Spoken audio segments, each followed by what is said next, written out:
자, 오늘은 성경적 세계관 세 번째 내용입니다. 내 삶의 주인은 누구인가? 이런 내용입니다. 여러분, 제가 오래전에 설교를 했었던 것 같은데 아직도 기억에 생생합니다. 여러분, 만약에 우리가 우리 인생의 주임이면 여러분들의 생명을 여러분 마음대로 할 수 있어야 돼요. 주인은 원래 그런 거예요. 근데 여러분들의 생명을 여러분들이 좌지우지할 수 없습니다. 오늘 나에게 혹시라도 안 좋은 일이 있었으면 그 안 좋은 일을 없게끔 할 수도 없어요. 그러니까 내가 이 세상의 주인이 아니라는 건 분명해 보여요. 혹시 그렇게 생각하세요? 네, 분명합니다. 여러분 주인 아니에요. 때로는 누군가에게 부탁할 때가 있어요. 내 생명도 부탁해야 됩니다. 또는 내 자신의 모습도 부탁해야 될 때가 있어요. 근데 그런 거 보면은 역시 내가 주인이 아니라는 게 확실합니다. 내가 주인이면 이 모든 걸 다 할 수 있어야 돼요. 여러분들이 어떤 물건에 대한 소유권을 가지고 있다면 그 물건에 대한 소유권을 주장할 때 이건 내 겁니다. 이건 내 것입니다. 내 마음대로 할 수 있습니다.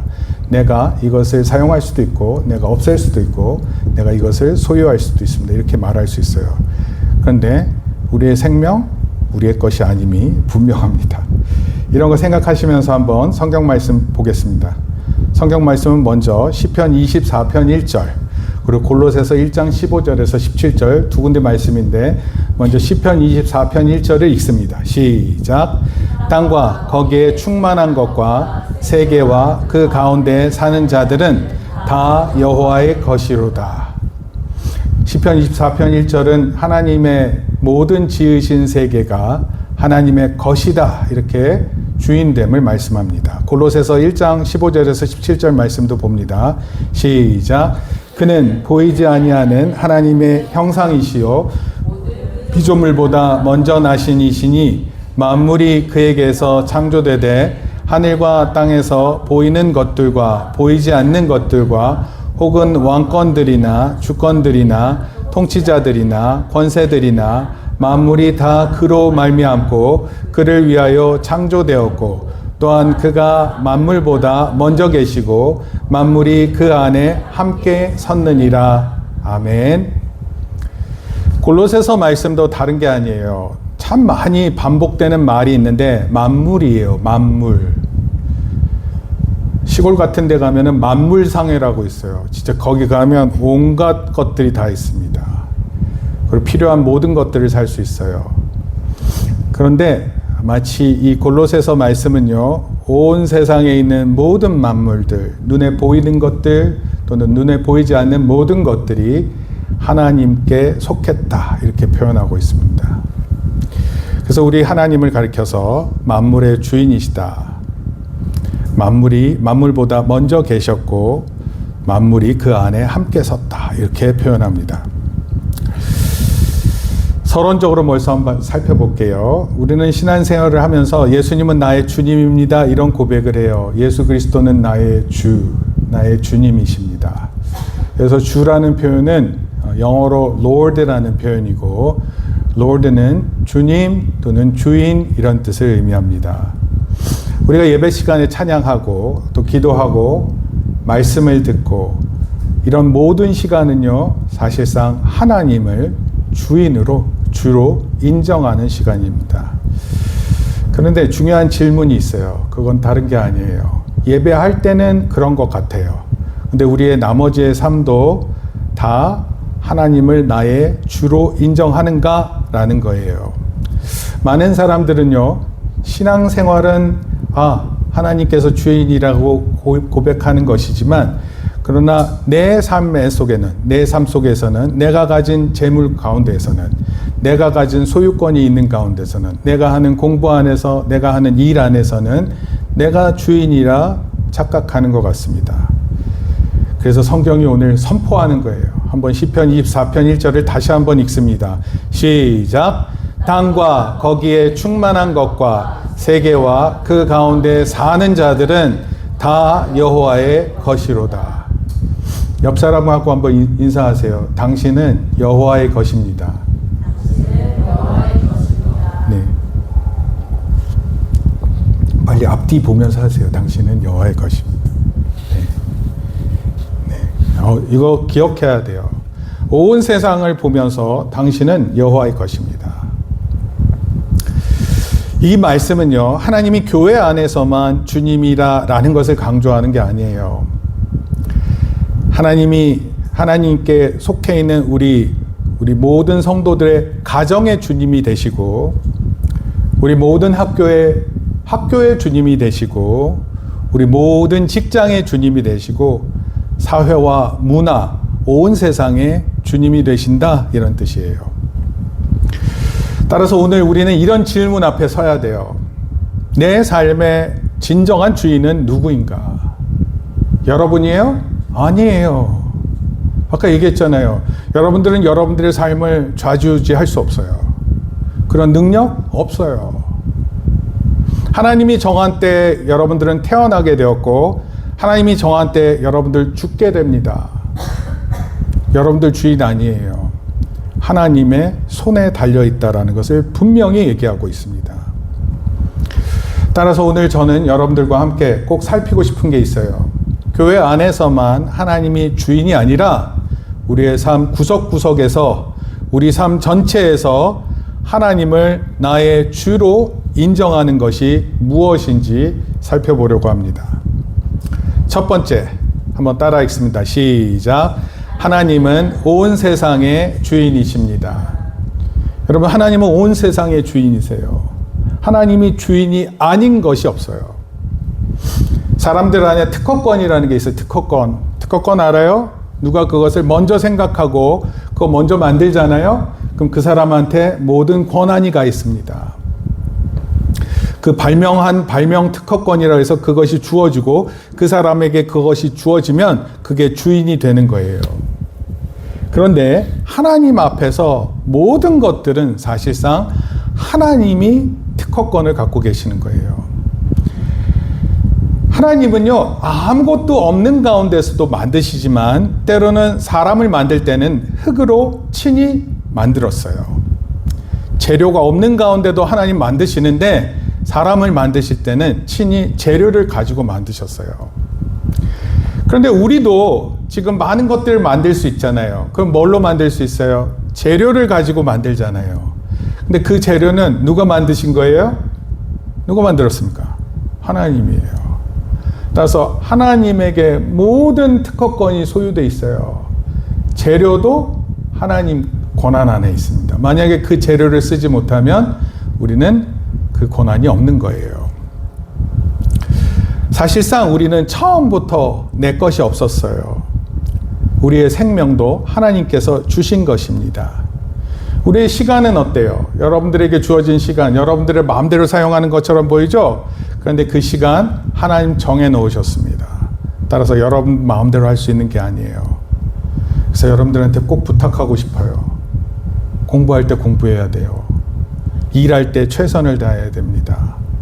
나에게 주어져 있는 그 일이 중요하다고 할 때 그 일을 위해서 최선을 다하는 시간이 필요한 거예요. 그래서 하나님을 믿는 사람들은 하나님의 때를 알고요, 그 하나님이 어떤 분이신지를 알기 때문에 성실하고 최선을 다합니다. 우리의 가정도, 자녀도, 재능도, 물질도, 미래도 우리 모두 하나님께서 우리에게 맡기신 선물입니다. 근데 사람들은 생각해요. 내 돈, 이건 내 거다. 시간, 내 거다. 내 자녀들, 내 거다. 내 인생, 내 마음대로 할 거야. 라고 생각합니다. 성경에서 말하는 하나님께서 우리에게 주셨는데 그것은 소유권을 얘기하는 게 아니라 다른 말로 청지기라는 표현을 씁니다. 한번 따라하겠습니다. 청지기. 하나님께서 우리에게 맡겨주신 거예요. 여러분들에게 생명도 맡겨주셨고, 여러분들에게 시간도 맡겨주셨어요. 여러분들에게 물질도 맡겨주셨습니다. 그렇지만 나중에 그 물질을 하나님께서 다시 요구하실 수 있어요. 생명을 요구하실 수 있고 시간도 요구하실 수 있습니다. 주인이 아니에요. 청지기는 나에게 맡겨진 그 일을 잘 간직하고 있다가 그것을 주인한테 되돌려 주는 것입니다. 그래서 두 번째 질문이 있어요. 내 삶에서 하나님께 온전히 맡기지 못하는 영역이 무엇일까? 하나님 주인이신데 내가 그 모든 거 다 나한테 맡겨주신 거 아니에요. 여러분들에게 주신 시간들, 이거 하나님께서 맡겨주신 거예요. 마음대로 사용하라고 주신 거 아닙니다. 여러분들에게 주신 돈도 하나님께서 맡겨주신 거예요. 여러분 거 아닙니다. 여러분들의 자녀도 여러분들 거 아니에요. 자녀도 하나님께서 맡겨주신 거예요. 우리 청년들 진로를 놓고 많이 고민하는데 그 진로 여러분 거 같죠? 아니에요. 사실은 하나님께서 알려주셔야 되고 하나님께서 깨닫게 해주실 때 여러분들의 미래를 향해서 걸어가고 그런 가운데 하나님을 더욱 사랑하고 하나님을 더욱 잘 예배하는 자로 서게 될 것입니다. 관계도 마찬가지예요. 우리가 모든 관계를 갖고 있지만 이 관계도 하나님께서 주신 청직입니다. 그냥 내 마음대로 할 수 있는 권한의 관계가 아니에요. 감정도 마찬가지예요. 내 안에 주어지는 여러 감정들이 있지만 그 감정 내 마음대로 표현하라고 있는 거 아닙니다. 감정은 조금 무서운 작동을 해서 때로는 감정을 통해서 나타나는 행동이 위험해질 수 있어요. 여러분 미래에 대한 염려도 마찬가지예요. 이거 하나님께서 잠시 여러분들에게 맡겨놓으신 것이지 여러분들이 염려한다고 해서 여러분들의 미래를 해결할 수 없습니다. 하나님은 우리에게 맡겨놓으셨고 그 맡겨놓으신 상황 안에서 최선을 다하는 것을 보고자 원하시는 거예요. 하나님의 주권을 믿는 것은요. 하나님의 lordship 또는 주권 이렇게 표현하는데 그것은 단지 하나님은 위대하십니다 라고 고백하는 것에 그치지 않습니다.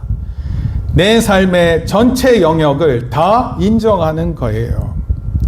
하나님이 주인이심을 믿는 사람은 내 뜻대로 되는 거에 따라서 기분 좋아하고 내 뜻에 맞아 잘 되지 않으면 기분 나빠하는 그런 감정에 있지 않습니다. 모든 것을 다 내려놓는 거예요. 기분 좋은 것도 내려놔야 되고 기분 나쁜 것도 내려놔야 되는 것입니다. 따라서 하나님은 온 세상의 주인이 되세요. 그래서 그러므로 내 삶의 작은 부분도 하나님과 상관없는 영역이 아니라는 것을 꼭 기억하기를 축복합니다. 최근에 우리 이재명 대통령이 바티칸을 다녀왔어요. 이탈리아 가면 로마가 있고 그 바티칸 알죠? 그 교황이 있는 곳을 바티칸이라고 부르는데 바티칸은 일종의 도시이면서 동시에 또 종교 시설입니다. 근데 거기 가면 여러 일들이 있는데 제가 다른 거는 말씀드릴 게 별로 없고 한 가지 제가 말씀드리고 싶은 건 이런 거예요. 천주교 예배는 그 예배가 가진 독특한 예배 형태가 있습니다. 예를 들어서 앞에 이제 그 예배를 집도하시는 분이 이렇게 안내를 하면 거기에 말에 따라서 또 앉아 있는 성도들이 또 거기에 따라서 말을 합니다. 때로는 일어서야 될 때가 있고 앉을 때가 있고 막 그래요. 그런데요, 대통령도 그 자리에 있으면 그걸 따라 해야 돼요. 여러분, 뭐 얘기하는 줄 아세요? 교회 예배 순간에 딱 보이는 게 분명하게 있어요. 하나님이 원하시는 방식대로 예배하는 게 있다면 모든 사람이 따라가야 돼요. 대통령이라고 안 따라가는 게 아닙니다. 다 따라가야 돼요. 참고로 이거는 만약에 목사님도 개인적으로 절에 가본 적이 있어요. 뭐 그때 제가 잘 아는 사람이 돌아가셔서 찾아가서 거기서 이제 장례식을 드렸습니다. 거기 갔더니 그 장례식 절차가 있어요. 제 마음대로 할 수 있는 게 아니에요. 그럼 저도 그 불교에서 준비하고 있는 절차에 따라서 제가 하는 겁니다. 대신 저는 3배 절을 하는 대신에 기도를 하는 것으로 대체했어요. 그것도 이제 스님한테 여쭙고 얘기하고 나서 제가 거기에 맞춰서 그렇게 행동을 했습니다.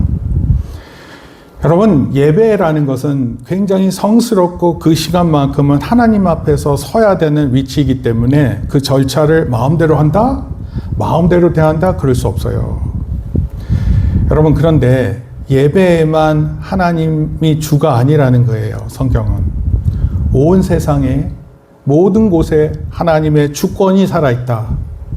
중요한 거는 내가 내 삶 속에서 아직도 그 주권을 이해하지 못하고 인정하지 못하는 부분이 있으면 그것을 오늘 이해하라, 이런 뜻입니다.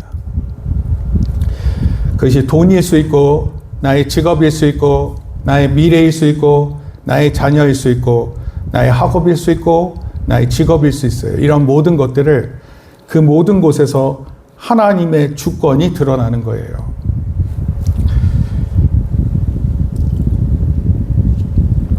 기독교 세계관 하면 유명한 사람들이 있는데 그 유명한 사람 중에 특별히 하나님의 주권을 달한 사람들이 많습니다. 심지어 어두운 시대 가운데서도 하나님의 주권이 있는가? 네, 있습니다.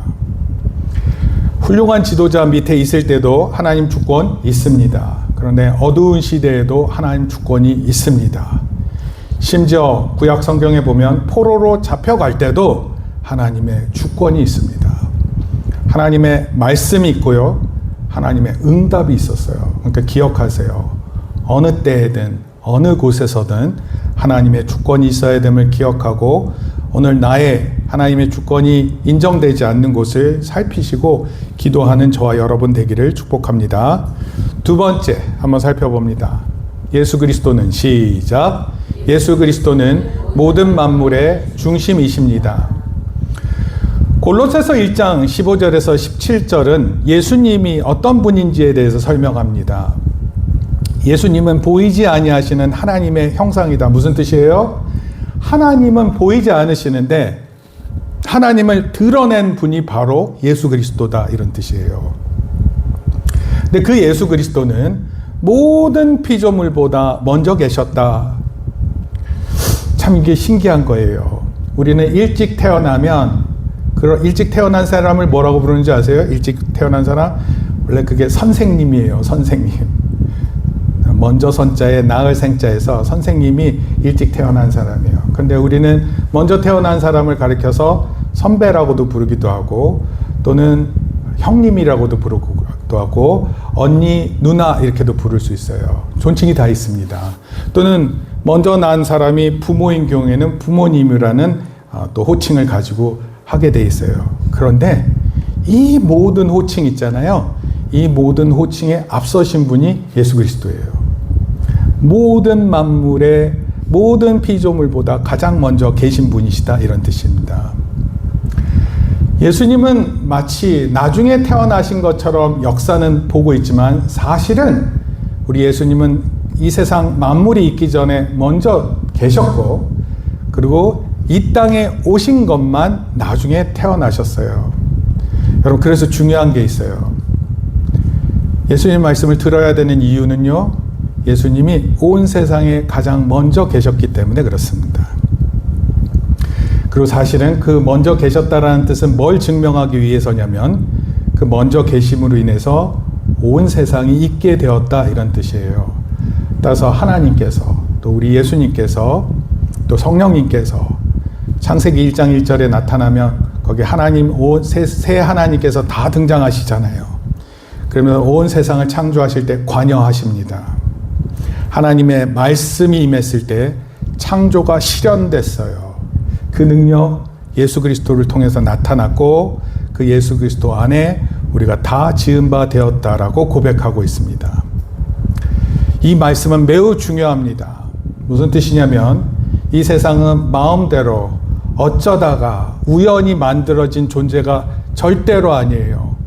하나님께서 계획하시고 뜻하신 바대로 우리를 지으셨다 이런 뜻이에요. 마치 시계를 만든 주인이 시계를 왜 만들었겠어요? 시간을 보기 위해 만든 것처럼 하나님께서 여러분들을 만드셨다면 분명한 목적이 있는 겁니다. 여러분 그걸 알기 위해서 대단히 노력하셔야 돼요. 따라서 세 번째 질문이 생겨요. 땅과 거기에 충만한 것이 다 여호와의 것이라는 말씀은 나의 일상생활을 어떻게 바꾸어야 할까요? 이런 거예요. 여러분 일상생활을 한번 생각해 보세요. 뭐 주일날은 주일날의 일상생활이 있어요. 그런데 평소의 일상생활을 한번 생각해 보세요. 월요일부터 금요일이라는 일상생활이 있어요. 또 토요일은 주말이라는 일상생활이 있습니다. 주일은 주일 나름대로 또 일상생활이 있어요. 그런데 그 안에 내가 바꿔야 될 게 무엇인지 한번 생각해 보자 이겁니다. 하나님이 온 세상의 주님이시라면 우리의 일상 달라져야 할까요? 안 달라져야 할까요? 여러분 달라져야 합니다. 하나님이 온 세상의 주님이시고 내가 그 주님을 믿고 살아가고 있다면 내가 보는 이 세상을 보는 시각도 달라져야 합니다. 당연히 아까 말씀드렸던 것처럼 교회 안에서만 거룩한 게 아니에요. 교회 안에서만 하나님을 높여드리는 것이 아닙니다. 우리의 일상생활에서도 하나님을 높여드리는 거예요. 그래서 여러분 예배하는 만큼이나 여러분 일상생활에서 드러나야 돼요. 학교와 직장 안에서 드러내야 됩니다. 예수 그리스도를. 직장에서는 돈을 벌기 위해 있는 거 맞아요. 그곳에서 열심히 일해서 돈을 벌게 됩니다. 그런데 이렇게 생각하고 있어야 됩니다. 하나님께서 나에게 이 직장으로 보내주셔서 내가 이 직장에서 쓰임을 받고 또 내가 벌 것을 벌고 또 이 회사가 잘 되기 위해 내가 있는구나, 그렇게 기억하는 겁니다. 그리고 하나님 앞에서 기도하는 거예요. 하나님, 제가 오늘도 이 회사에 출근했는데 이 회사를 통해서 하나님 영광 받아 주시옵소서.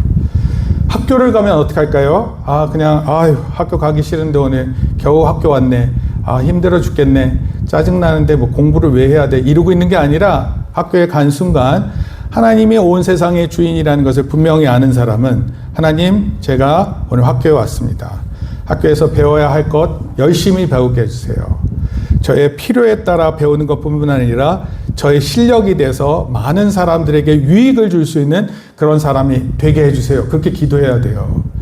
그렇게 기도하는 사람과 그렇게 기도 안 하는 사람의 차이점이 있을 것 같아요? 없을 것 같아요? 분명히 있는 겁니다. 그래서 여러분들 학교 가면 기도하세요. 자리에 앉아서 기도하세요. 하나님, 저 학교에 왔습니다. 하나님, 이곳을 축복합니다. 오늘 선생님들을 축복합니다. 우리의 친구들을 축복합니다. 여기에 보면 별 희한한 친구들도 많은데 하나님, 이 친구들에게도 하나님 함께 해주세요. 이렇게 기도하는 거예요. 근데 그게 쉽지 않습니다. 왜요? 하나님을 로드라는 주로서 기억하는 것은 교회에서는 쉬운데 일상생활로 나가면 그게 어렵다는 것입니다. 신앙은 예배 시간에만 작동되는 게 아니에요. 신앙은 월요일 아침에도, 학교 책상 앞에서도, 직장 회의 중에서도, 가족과 대화할 때도, 심지어 내가 돈을 사용할 때도 하나님의 주권이 드러나는 거예요. 하나님이 온 세상의 주님이시라면 우리의 삶 전체가 예배가 되어야 합니다. 교회에서 드리는 예배가 우리의 삶으로 이어질 때 우리는 하나님을 참으로 주님으로 인정하게 되는 거예요.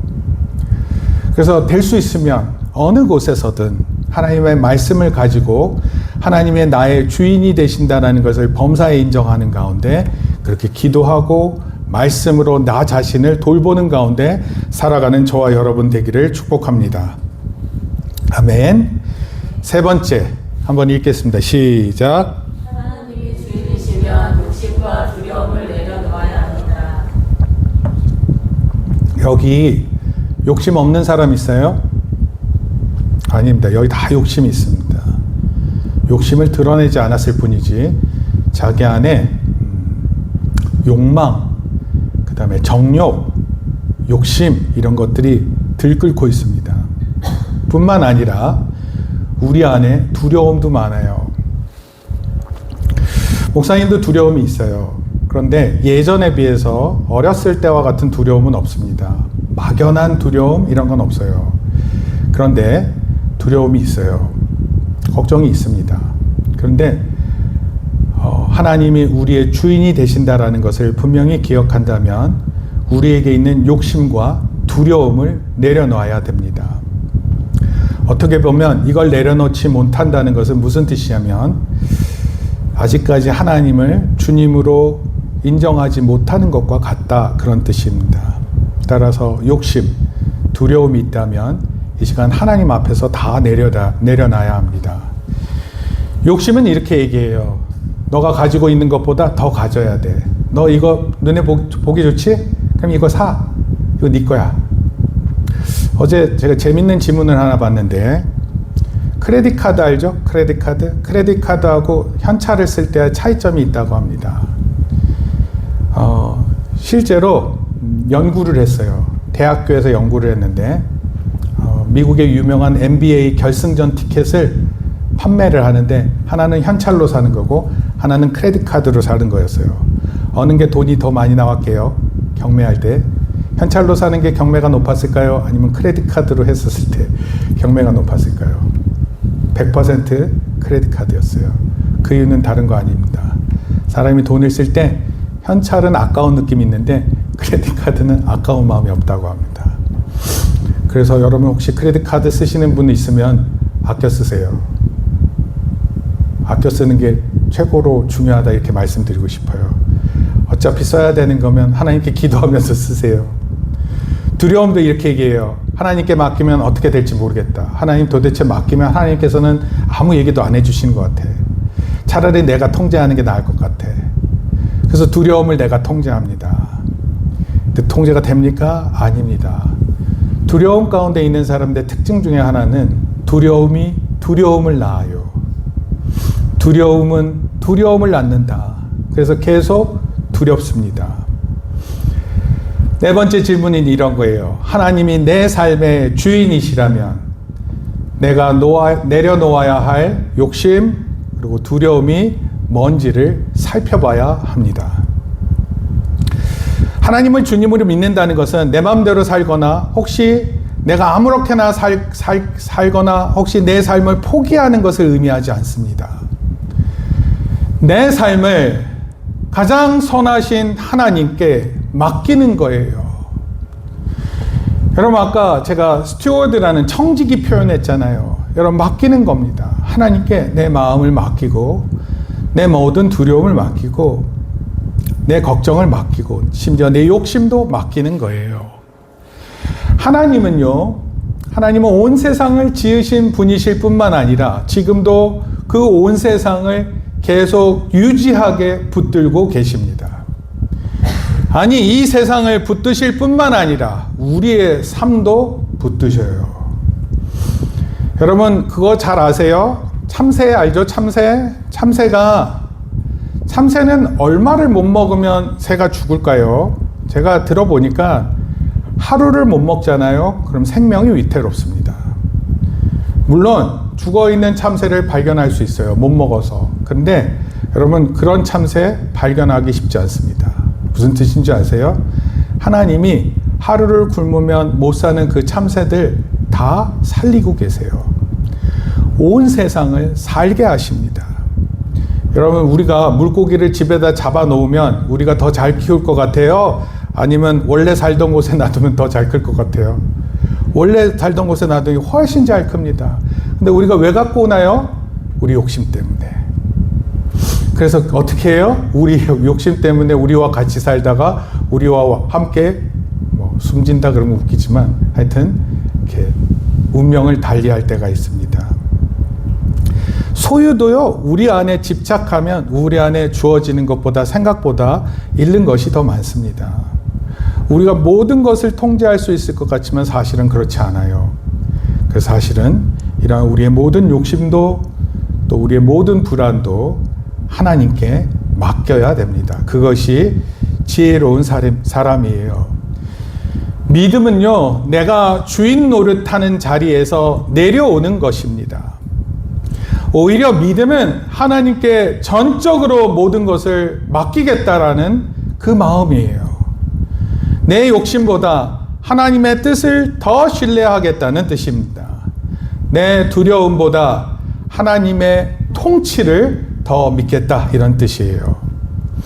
하나님이 주인이시면 우리는 더 이상 이것을 혼자서 짊어질 필요가 없어요. 하나님이 다스리시기 때문에 그렇습니다. 제가 이런 표현을 할 때 참 중요한 내용이 하나 있었어요. 제가 여기다 적지는 않았어요. 근데 한 가지 기억나는 게 있습니다. 예전에 제가 군 복무하던 때 이런 일이 있었어요. 집단 탈영이라 그래서 2명이 탈영을 했어요. 제가 근무시던 시기에 2명이 탈영을 했어요. 그럼 어떻게 하면 돼요? 저 혼자 끙끙 앓고 있으면 해결이 돼요? 안 돼요? 안 됩니다. 빨리빨리 연락을 해야 돼요. 그 탈영한 병사가 어느 부대인지 그 부대장한테 연락을 해요. 또 저는 제가 또 보고해야 될 사람이 있습니다. 그래서 보고를 합니다. 그래서 2군데 보고를 했어요. 그러고 나서 그 절차대로 움직여졌어요. 근데 나중에 군법회의가 열렸는데 저도 회부됐습니다. 왜냐하면 제가 있던 때 그 군인 2명이 탈영했다 이거예요. 그래서 회부돼서 거기에 대한 죄의 몫을 제가 듣고 있었어요. 그 죄를 듣는데 기분이 별로 좋지 않았습니다. 왜냐하면 제가 이렇게 하고 싶었어요. 뭐 내가 타령했어? 이렇게도 얘기하고 싶고, 내가 걔들을 타령하라고 해서 걔네들이 타령했어? 그런 거 아니잖아요. 자기네들끼리 모의해서 타령을 했는데 그게 저에게도 책임이 있다 이렇게 해서 군법회의에 회의된 거예요. 나중에 잘 해결됐지만 중요한 건 하나 이거 있었어요. 그게 뭐냐면 반드시 보고를 해야 돼요. 나 혼자서 끙끙 앓고 있으면 그 힘든 거 해결하지 절대 못합니다. 근데 그거를 보고를 해야 해결이 되는 거예요. 근데 이거는요, 국가적으로도 굉장히 중요한 겁니다. 만약에 적이 나타났어요. 그 적을 나타나서 그 적이 나타난 것을 상부에 보고하고 나중에 대통령이 결정을 내려야 될 때도 있는 거예요. 그래서 이와 같은 거는 매우 중요한 결정입니다. 이걸 제가 빗대어 한번 얘기해 볼게요. 여러분들이 하나님께 맡기는 거예요. 그래서 하나님께 맡기고, 모든 사람이 하나님께 맡깁니다. 그리고 하나님이 때를 기다리다가 그걸 결정하시는 거예요. 그리고 그 결정이 여러분들에게 가장 뭐예요? 여러분의 욕심을 다 해결할 수 있고 여러분의 걱정을 다 해결해 줄 수 있는 그런 일이 펼쳐지게 돼요. 그래서 하나님께 맡기십시오. 그것이 하나님을 주인으로 인정하는 것입니다. 결론적으로 말씀드릴게요. 이번 주 한 주의 삶 속에서 하나님을 주님으로 인정하시기를 소원합니다. 오늘 말씀은 우리에게 분명하게 묻습니다. 여러분의 삶의 주인은 누구입니까? 여러분 자신입니까? 아니면 하나님이십니까? 입술로는 하나님이 주님이라고 고백하지만 실제 삶에서는 내가 주인처럼 혹시 살고 있지 않나요? 예배 시간에는 하나님을 인정하지만 돈과 시간과 자녀와 진로와 관계와 감정과 미래의 문제에서는 하나님을 밀어내고 있지 않나요? 하나님은 교회 안에서만 주인이 아닙니다. 하나님은 우리 삶 전체의 주님이십니다. 마지막으로 질문 하나 더 묻습니다. 이번 주에 하나님을 삶의 주님으로 인정하기 위해 실천할 수 있는 한 가지가 있다면 무엇일까요? 내가 할 수 있는 한 가지, 그게 무엇일까요? 거창한 일이 아니어도 좋아요. 하루를 시작하면서 하나님, 저 오늘 주님과 함께 하루를 시작하고 오늘 하루도 주님의 것입니다. 그렇게 고백하는 거예요. 그것만 해도 하나의 실천이 될 거예요. 돈을 사용할 때 잠깐 기도하세요. 하나님, 제가 지금 커피 좋아해서 커피 사러 왔는데 하나님, 저 커피 마실 때 이 커피 돈을 사용하는데 이 물질을 통해서 하나님 영화롭게 하시고 또 저에게 기쁨이 충만하게 하옵소서 기도할 수 있어요. 자녀를 위해 염려하기보다 주님, 이 아이는 당신의 자녀입니다 라고 고백할 수 있어요. 관계의 문제에서도 마찬가지예요. 주님, 이 관계도 주님의 다스림 아래 있음을 믿습니다. 제가 이 관계가 무섭습니다. 두렵습니다. 아니, 이 관계에 욕심이 납니다. 그런데 그것을 하나님께 맡기는 겁니다. 미래를 생각할 때 그런 일 많아요. 그런데 그럴 때마다 하나님 앞에 인정하고 고백하고 맡기는 것입니다. 사랑하는 성도 여러분, 하나님은 온 세상의 주님이십니다. 그리고 하나님은 우리의 삶 전체의 주님이십니다. 이번 한 주간 교회에서만 아니라 삶의 모든 자리에서 하나님을 주님으로 인정합시다. 그리고 꼭 어느 하나라도 한 가지를 가지고 고백할 수 있기를 바랍니다. 주님, 제 삶은 주님의 것입니다. 제 시간도, 제 가정도, 제 물질도, 제 미래도 주님의 것입니다. 주님께서 제 삶의 주인이 되어 주옵소서. 이렇게 기도할 수 있는 저와 여러분 되기를 축복합니다. 기도하겠습니다. 하나님 아버지, 하나님은 교회 안에 주님만이 아니라 온 세상의 주님이심을 믿습니다. 우리의 가정과 일터와 학교와 관계 속에서도 주님을 인정하게 하시고 내가 주인 되어 붙잡고 있던 욕심과 두려움도 내려놓게 하옵소서. 우리의 시간과 물질과 자녀와 미래와 모두 주님의 것임을 기억하게 하시고 이번 한 주간 삶의 작은 자리에서 하나님을 주님으로 인정하는 자리 되게 인도하옵소서. 예수님의 이름으로 기도합니다. 아멘. 이제는 우리 주 예수 그리스도의 은혜와 하나님 아버지의 크신 사랑과 성령님의 감화 감동 교통하심이 이제 참으로 하나님이 나의 주님이 되심을 믿고 내 삶 속에서 한 가지 실천하기로 다짐하고 돌아가는 우리 모든 성도들 머리 위에 이제로부터 영원토록 함께 있을지어다. 아멘. 우리 박수로 하나님께 영광을 돌립니다.